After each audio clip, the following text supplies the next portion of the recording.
Agudiza tu oído y disfruta de esta experiencia sonora.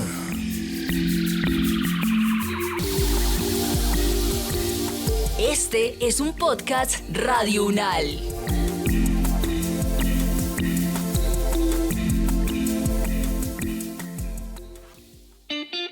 Les Herejes es un podcast realizado por la Escuela de Estudios de Género de la Universidad Nacional de Colombia.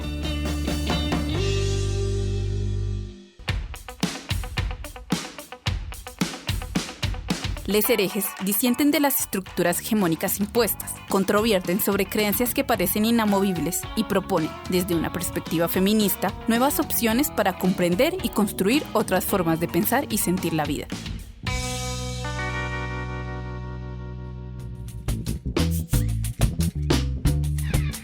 Hola a todas, todes y todos, soy Lady Mesa Sarmiento. Y yo soy Juliana Gómez Puerta. Y somos parte del equipo de comunicaciones de la Escuela de Estudios de Género. En el episodio anterior comenzamos a acercarnos al aborto como una lucha feminista desde una perspectiva histórica y crítica. Aunque mencionamos algunas fechas y acontecimientos importantes, en este episodio de hoy recorreremos algunos de los hitos que ha habido en la lucha por el derecho al aborto en Colombia. En este episodio tendremos una invitada que ha participado activamente en la lucha por la despenalización del aborto, Cristina Villarreal. Ella es psicóloga, fue directora de Oriéntame, la primera organización en Colombia que brindó asesoría para acceder al aborto en el país de manera legal. Asimismo, ha creado otras varias organizaciones en pro de esa causa, como el CLAICA, Consorcio Latinoamericano contra el Aborto Inseguro. Fue integrante de las juntas directivas del NAF y del Instituto Guttmacher, que es una organización sin ánimo de lucro y de investigación en políticas para el avance de la salud y los derechos sexuales y reproductivos en todo el mundo. Es cofundadora de la Mesa por la Vida y la Salud de las Mujeres. Es integrante de la Fundación Pro Derechos a Morir Dignamente y del comité asesor del Global Doctors for Choice en Latinoamérica. Bienvenida, Cristina, estamos muy emocionadas de tenerte en el programa de hoy.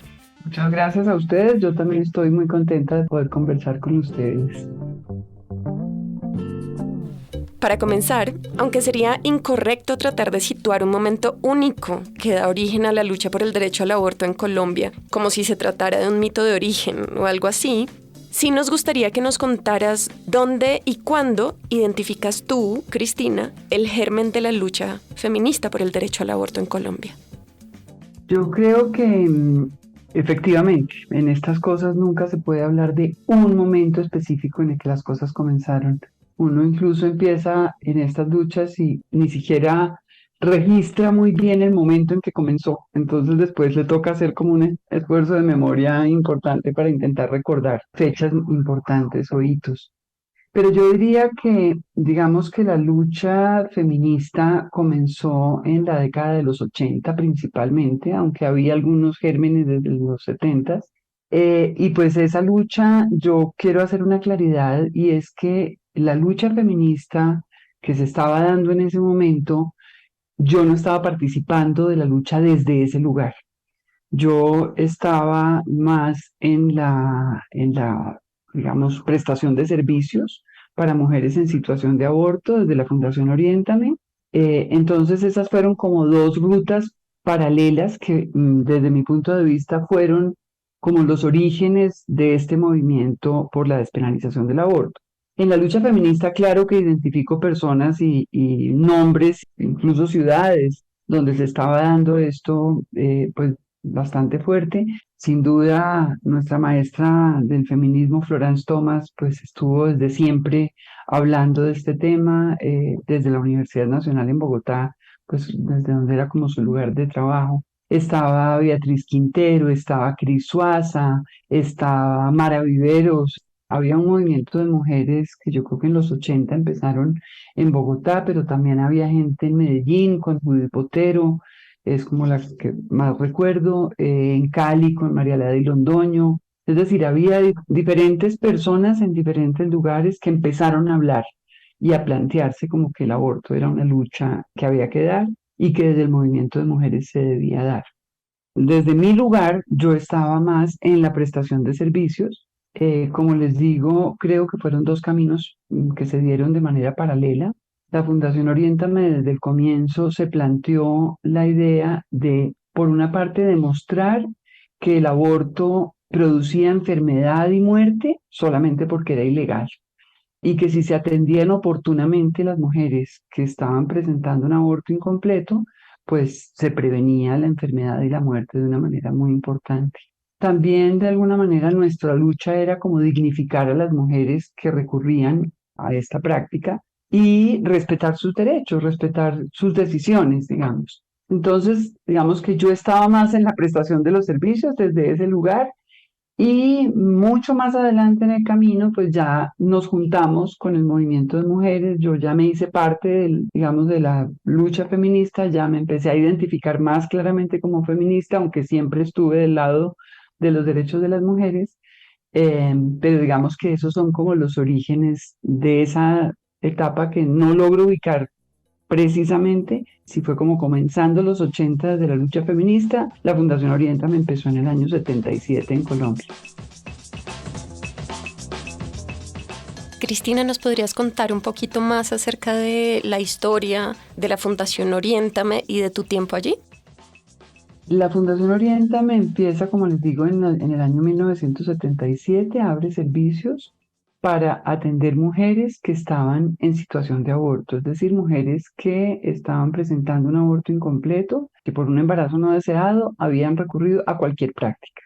Y la fundación empieza a prestar servicios para estas mujeres fuera del juicio, fuera de estarlas estigmatizando, que era lo que pasaba normalmente en esa época. En esa época entonces, ¿qué pasaba? Que las mujeres que se hacían un aborto, inseguro muchas veces, se tardaban muchísimo en llegar a un servicio de salud por miedo a la condena, pues incluso a la persecución judicial, a la cárcel y demás, y se complicaban. Entonces, lo que hizo Oriéntame al crearse, la fundación fue creada por mi padre era un médico ginecólogo que creó la fundación. Yo empecé a trabajar, digamos, no tan rápido, no en el 77, yo empecé a trabajar allí en el 86, pero pues estuve en toda la gestación de la institución, muy cerca de la institución y muy sensibilizada porque este era un tema que se conversaba en mi casa, en la mesa del comedor todos los días. Entonces, digamos que sabía perfectamente de qué se estaba hablando. Pero entonces allí llegaban ya las mujeres y lo que hacíamos era atenderlas oportunamente, sin juicio, sin estigma, y todas las complicaciones que producían, pues que hacían que en ese momento, cuando Oriéntame comenzó el aborto, era la primera causa de mortalidad materna en Colombia. Eso ha ido moviéndose de una manera muy importante y muy interesante. Hoy en día estamos ya en una quinta causa que no deja de ser importante, pero esperamos que con los recientes fallos siga cambiando. No sé si te molestaría contarnos un poco acerca de lo que conversaban sobre el aborto, como dijiste, en la mesa del comedor, porque además es algo bastante innovador para ese tiempo, ¿no? O sea, tu papá fue un pionero y tú también, o sea, no sé si nos pudieras contar un poco sobre eso, en ese contexto. Claro que sí. Mi padre se formó como médico y como ginecólogo en la Universidad Nacional de Colombia, en la época en que el aborto estaba totalmente prohibido, penalizado. Por lo tanto, lo que hoy parece como una cosa que sorprende, que uno dice, pero qué bobada, pues no era tan bobada en ese momento. Para él y para su generación, el aborto era sinónimo de infección, de enfermedad y de muerte. En todos los hospitales de Colombia, en todos, había un pabellón completo dedicado a las mujeres que llamaban las mujeres sépticas, mujeres que llegaban infectadas en una situación pues ya prácticamente de mortalidad y muchas de ellas morían. Ese fue como el ambiente en el que él se formó pues como profesional. Después él se fue a Estados Unidos, hizo otra especialización también en ginecología, pero también en los años en que el aborto era ilegal en los Estados Unidos. Entonces, digamos que esa era su realidad. Él empieza a trabajar muy temprano en el movimiento naciente de planificación familiar, que así se llamaba en esa época, digamos con los primeros médicos que empezaron a fundar Profamilia, y con la esperanza de que la anticoncepción o la planificación familiar, como la llamaban, iba a ser la solución completa, y que si una mujer planificaba no iba a quedar embarazada, y por lo tanto el aborto se iba a erradicar. Pues cosa que sabemos que no es cierta, y entonces él yo diría que finales de los 60, incluso comenzando los 70, viaja a Europa del Este por un viaje de trabajo y por primera vez en la vida, como dicen los mexicanos, le cae el 20. Es decir, se da cuenta que las mujeres no tienen por qué morirse ni tienen por qué enfermar por el aborto, porque allá en esa época ya el aborto estaba despenalizado. Entonces, esa es como una realidad que a él le produce como una disonancia, una cosa que dice, como así que no. Pero como les digo, estaba todavía en el trabajo y en el activismo por la planificación familiar. Luego llega la despenalización del aborto en los Estados Unidos en el año 73. A él lo invitan a conocer las clínicas que recién se crearon en ese momento en los Estados Unidos para atender mujeres que solicitaban un aborto. Pero para conectar esto un poquito con lo que me preguntas de la mesa del comedor, en ese momento él nos cuenta en la casa, nosotros somos, pues ellos estaban casados, mi papá y mi mamá, y éramos 4 hijos, yo soy la única mujer, la tercera. Y él nos cuenta que le acaban de ofrecer un puesto en Ginebra, en la Organización Mundial de la Salud, y que está considerando irse para allá. Pues nosotros éramos todos adolescentes muy bravos, nos pusimos y dijimos, por ningún motivo en este momento de la vida no nos vamos a ir a otro país, nosotros queremos estar acá y demás. Y bueno, esa conversación queda un poco en stand-by. Él se va a ese viaje a los Estados Unidos, conoce las clínicas y regresa y nos dice, ¿saben qué? Mi vida cambió. Yo no puedo seguir viviendo sabiendo que en mi país las mujeres se están muriendo solamente porque el aborto es ilegal.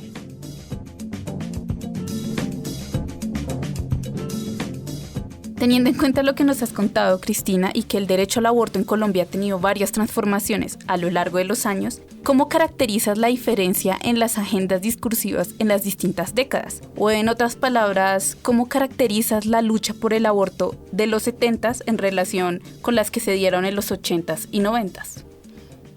Bueno, efectivamente ha cambiado muchísimo. Pues con ese panorama que yo les cuento de los pabellones de hospitales llenos de mujeres infectadas, obviamente el discurso que rodeaba el tema del aborto o de quienes, digamos, estábamos por la despenalización en los primeros años, en los 70s e incluso en los 80s, era el de la salud pública. Este es un evento que está matando miles de mujeres, es una muerte evitable, no tiene por qué suceder. Esta muerte es, digamos, es la primera razón por la que una mujer embarazada muere. No tiene por qué suceder porque es perfectamente evitable si se hace un aborto seguro, digamos, sencillo, y por lo tanto, pues hay que despenalizarlo porque lo que mata a las mujeres es la ley, no el evento en sí mismo, digamos. Entonces, el discurso de salud pública era muy fuerte en ese momento, incluso desde los grupos de mujeres, digamos, usaban mucho este argumento. También estaba, digamos, el argumento incipiente todavía, pero ya también se conversaba sobre eso, sobre la justicia social, es decir, cómo estos pabellones de sépticas en los hospitales lo ocupaban no las mujeres privilegiadas de los estratos altos de las ciudades. Obviamente, los ocupaban, esas camas estaban ocupadas principalmente por mujeres especialmente vulnerables, jóvenes, pobres, económicamente hablando, y digamos, ese perfil de mujeres. Entonces, aunque no se llamara justicia social, ya se empezaba a discutir cómo esto era un tema de clase, digamos, que estaba atravesada por la clase. Y yo diría que los proyectos de ley de esa época, los de los 70 primeros, el de Iván Botero López, el de Consuelo Lleras, incluso que fue en el 79, esos proyectos también estaban muy basados, proyectos de ley muy basados en los argumentos de salud pública, pero siempre se veía el aborto en ese momento todavía como una cosa indeseable, que había que evitar a toda costa. Se planteaban los proyectos con unas causales muy limitadas, muy, muy limitadas. Incluso hay proyectos, yo no recuerdo en este momento como para poderlos identificar con claridad, pero incluso hubo proyectos en los que se decía que el esposo, el compañero, el marido tenían que opinar sobre la decisión, siendo proyectos de despenalización. O sea, esto es el contexto, ¿no? Digamos, hemos evolucionado. Pero ese era el discurso de esos proyectos. Luego empieza a llegar ya a los años 90, empiezan también pues las discusiones internacionales en relación con el aborto. la Conferencia de Población y Desarrollo del Cairo en el año 94, pues fue un hito muy grande en esta batalla en el mundo. El aborto fue un tema que polarizó muchísimo esa conferencia, digamos, no era un tema menor ni marginal, se volvió el tema. De hecho, mucho de lo que se mencionaba como derechos sexuales y reproductivos, los países más conservadores lo querían eliminar porque consideraban que eso lo que estaba diciendo era aborto, con un eufemismo y demás. Entonces ahí empieza a aparecer el discurso de los derechos. Y yo diría que sin olvidar el de salud pública, porque obviamente seguía siendo un problema de salud pública, en la medida en que fue mejorando, pues ya tenía menos peso, pero seguía siendo importante, el de justicia social definitivamente y el de derechos de las mujeres. Yo creo que eso, digamos que hasta el año 2006 pensaría que esos fueron el discurso. No quisiera dejar de decir que después del 2006, yo creo que de todas maneras el discurso que coge más fuerza es el discurso de la libertad de las mujeres para decidir, que obviamente está conectado con los derechos, pero tiene su propio sabor, digamos. Y pues de lo inoficioso y de lo inútil que es la regulación penal para pues penalizar a las mujeres y perseguirlas. Creo que esa sería más o menos en un resumen cómo fueron moviéndose estos discursos. En la historia del movimiento de la lucha por el aborto en Colombia, para ti, Cristina, ¿cuáles han sido los actores y actrices que han participado en el debate? ¿Cómo ha sido su transformación y participación a lo largo de la historia? ¿Y crees que hay unos nuevos interlocutores en el debate? Bueno, yo creo que pues lo primero que habría que decir es que en el debate la principal actriz o el principal actor ha sido el movimiento de mujeres. Yo sí creo que pues digamos que el liderazgo ha estado ahí y sin dejar de decir que de todas maneras no ha sido, digamos, o no fue. Creo que en los últimos años ha ido cogiendo más homogeneidad, pero en los primeros años había mucha discusión al interior de las mujeres, de los grupos de mujeres, de si este era un tema que valía la pena discutir antes que otros, ¿no? Antes que el conflicto armado, antes que la pobreza, las desigualdades. Entonces, digamos que no era un discurso que todo el movimiento de mujeres comprara como su lucha principal. Pero sin duda alguna, por lo menos una fracción del movimiento de mujeres ha sido un actor, que no me gusta el masculino para esto, entonces por eso digo una actriz, pero tampoco me suena bien. Entonces, eh, pero pues digamos, desde el activismo de los grupos de mujeres, sin duda. Creo que hay otro actor, pues que obviamente yo lo tengo que mencionar porque está desde la prestación de los servicios, que es el actor médico, digamos, o de prestación de servicios, el actor de quien atiende a las mujeres que están en esa situación, mostrando de nuevo, lo menciono, el argumento de cómo pues las mujeres están enfermando y muriendo por culpa de una ley que las sanciona y no por culpa del evento mismo, mostrando cómo hay una necesidad de que los médicos y las médicas tengan actitud responsable profesionalmente frente a las mujeres que viven una situación como esta y no que les den la espalda, que era lo que pasaba antes de Oriéntame. Una mujer pues llegaba a consultar y le decían pues lo siento, el aborto es ilegal, vete, no hay nada que hacer y después enfermate y muere. Entonces creo que ahí también hay un sector importante. Creo que las abogadas, aunque algunas vienen desde los movimientos de mujeres, yo diría que mayoritariamente han llegado desde otros lugares y se han integrado al movimiento de mujeres, digamos. Entonces creo que las abogadas han sido también pues claves en los últimos años, clavísimas. Creo que también progresivamente empieza, digamos, muy alrededor del año 2006, los líderes de opinión que empiezan a hablar del tema positivamente. Yo eso lo vi casi como un movimiento de 180 grados. Antes de esa discusión ante la Corte Constitucional, todo lo que se escribía sobre el aborto era terrible, era condenatorio, era estigmatizante, era muy fuerte para las mujeres que vivían esa experiencia. Y de pronto, alrededor de esa discusión, empezó a hablarse distinto y a hablarse, digamos, de una manera, y empezaron a tener fuerza estos líderes de opinión, digamos, como defendiendo que por lo menos en algunas causales había que pensar en despenalizar el aborto. Últimamente, y eso sí ya es después del 2006 y especialmente ahora alrededor de todo el movimiento de causa justa, pues las nuevas actrices que son las mujeres jóvenes, las miles de organizaciones y colectivos feministas que surgieron y que es, pues para mí, un motivo de orgullo por fin en Colombia. Yo moría de envidia de ver que en otros países las jóvenes se tomaban las calles y eso no pasaba aquí y ahora pues me siento súper feliz de ver ese movimiento en las calles de nuestro lado. Pero también ha habido actores y actrices desde el otro lado, de la oposición. Las iglesias, la Iglesia Católica, pues por muchos años fue muy vocal en contra de la despenalización del aborto y de la libertad de las mujeres. Y los movimientos antiderechos, que no son necesariamente ligados a una iglesia en particular, que obviamente están, pues, digamos, trabajan desde ese lugar, pero pues tienen digamos, una actividad fuerte y cada vez más fuerte. Es decir, en la medida en que vamos ganando derechos, esos movimientos también se hacen más fuertes y se fortalecen, aun cuando se fortalecen como en el alaraca, diría yo, más que en los argumentos. Creo que los argumentos se van quedando sin argumentos, son argumentos muy repetitivos que no evolucionan, pero que han estado ahí y hacen fuerza y buscan referendos y buscan echar para atrás.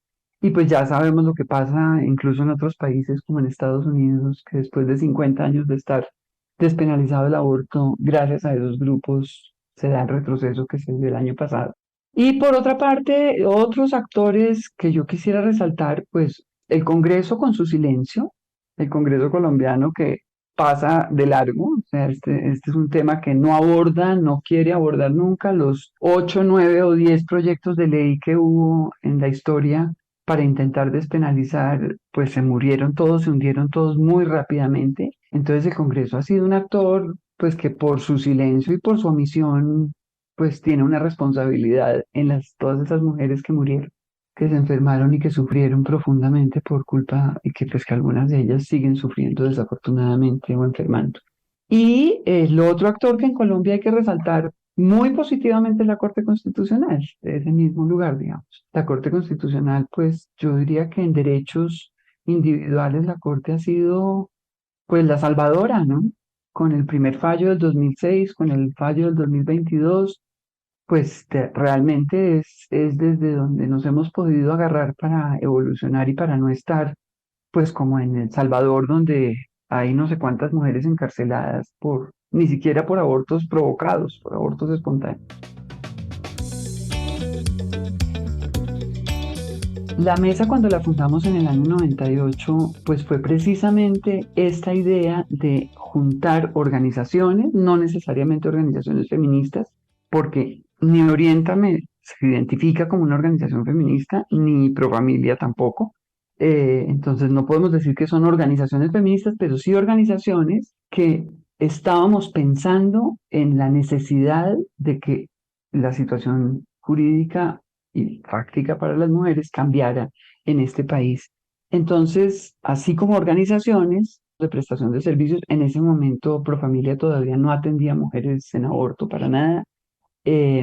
Profamilia empieza a atender mujeres varios años después del fallo del 2006, por ahí en el 2009 yo creo.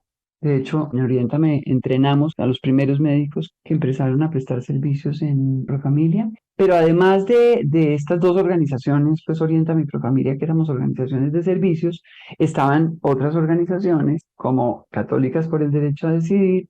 Después, más tarde, se juntó Women's Link, que era la organización pues, de la que hacía parte Mónica Roa cuando presenta el proyecto Laicia.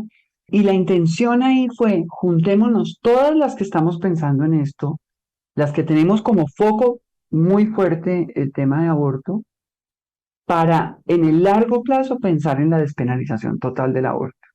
Y estábamos partiendo del peor de los escenarios, que era el momento en que estaba todo prohibido, todo mal, todo, no había ninguna posibilidad, ni siquiera para salvar la vida de las mujeres, lo que es casi impensable hoy en día, pero que desafortunadamente hay muy pocos países en el mundo que siguen con esa reglamentación o con esa legislación, que ni siquiera cuando un embarazo está poniendo en riesgo evidente la vida de la mujer, está despenalizado.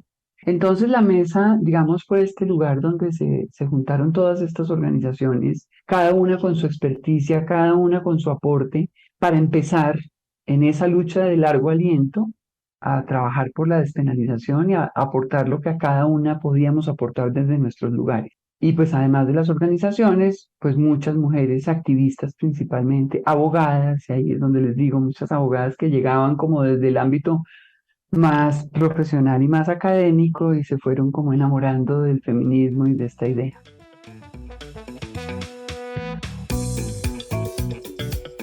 Bueno, para ya cerrar, Cristina, nos gustaría que nos contaras un poco de los precedentes del movimiento feminista por la lucha de la despenalización del aborto y cómo llegaron a la sentencia de la Corte Constitucional del 10 de mayo del 2006. Los antecedentes de esto es que veníamos de un momento o de largos años de intentos de despenalización parcial, limitada, como les decía yo, y demás, por vía legislativa, por vía del Congreso. Esa era la historia, digamos, con todos los fracasos que eso significó. Eso, digamos, que era como una de las cosas que estaba pasando. La Mesa por la Vida y la Salud de las Mujeres entonces se crea, porque hasta ese momento, ¿qué pasaba? Que el movimiento de mujeres, había un congresista o una congresista que se interesaba por el tema del aborto, y entonces el movimiento se activaba en ese momento, digamos, para ayudar en la información, en presentar, en los argumentos y demás. Pero no había un movimiento de base que fuera de largo aliento pensándose la despenalización de verdad en el largo plazo. Entonces, pues yo por eso resalto tanto el valor de la mesa y el trabajo que colaborativamente y colectivamente hicimos. ¿Qué pasa entonces cuando Mónica Roa, desde Women's Link, piensa en la idea de presentar un proyecto completamente novedoso, porque era ya no por la vía del Congreso, sino por la vía de las Cortes?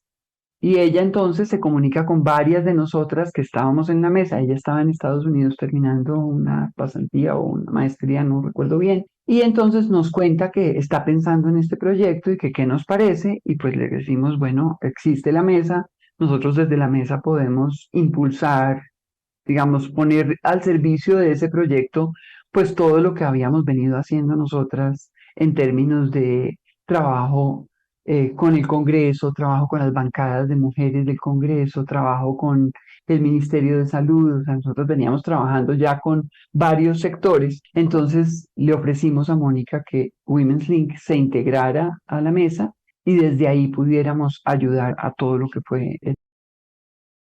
Obviamente no era la propuesta del proyecto, no era lo que queríamos, especialmente el movimiento de mujeres, pues porque obviamente nosotros desde siempre queríamos todo de una vez. Entendimos y aceptamos que quizás había que ir paso a paso y entonces empezamos a trabajar apoyando pues el proyecto Laicia, que termina con la sentencia de mayo de 2006, que para nosotros fue, claro, un hito, un primer momento de ver luz al final del camino, digamos, pero que claramente entendíamos que no era el final y que, digamos, teníamos que seguir. Y ni siquiera ahora creemos que sea el final, ¿no? Esta batalla, yo lo digo siempre y lo repito acá, esta es una batalla que no se gana del todo nunca. Muchas gracias, Cristina, por acompañarnos hoy y compartirnos tus reflexiones y tu historia en la participación del movimiento feminista y de la despenalización del aborto en Colombia. Y muchas gracias a las personas que nos escucharon. Pueden seguirnos en nuestras redes sociales. Nos encuentran como Escuela de Estudios de Género y allí publicamos todos nuestros eventos y convocatorias y algunas otras cosas que traemos para ustedes desde la Escuela de Estudios de Género. Este episodio se inscribe en el lanzamiento del premio Lucy Bartenberg en colaboración con la Mesa por la Vida y la Salud de las Mujeres. En el episodio nos acompañó Cristina Villarreal, fue conducido por Lady Mesa Sarmiento y Juliana Gómez Puerta, con apoyo de la Escuela de Estudios de Género y Podcast Radio UNAL. La producción estuvo a cargo de Julián Moreno y Alejandra Carvajal. Muchas gracias por escucharnos.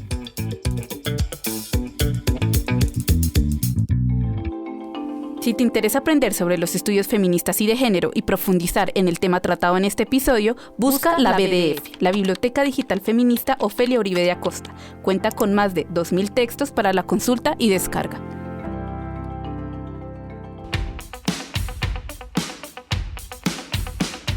Les herejes disienten de las estructuras hegemónicas impuestas, controvierten sobre creencias que parecen inamovibles y proponen, desde una perspectiva feminista, nuevas opciones para comprender y construir otras formas de pensar y sentir la vida.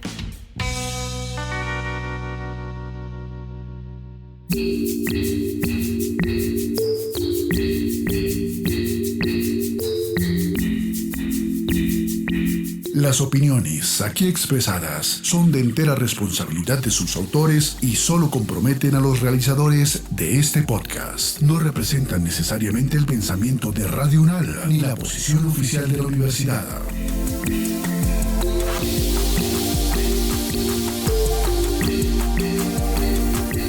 Este y otros podcasts en nuestro sitio web podcastradio.unal.edu.co. Síguenos en nuestras redes sociales. Nos encuentras como Podcast Radio UNAL. Universidad Nacional de Colombia. Proyecto cultural, científico y colectivo de nación.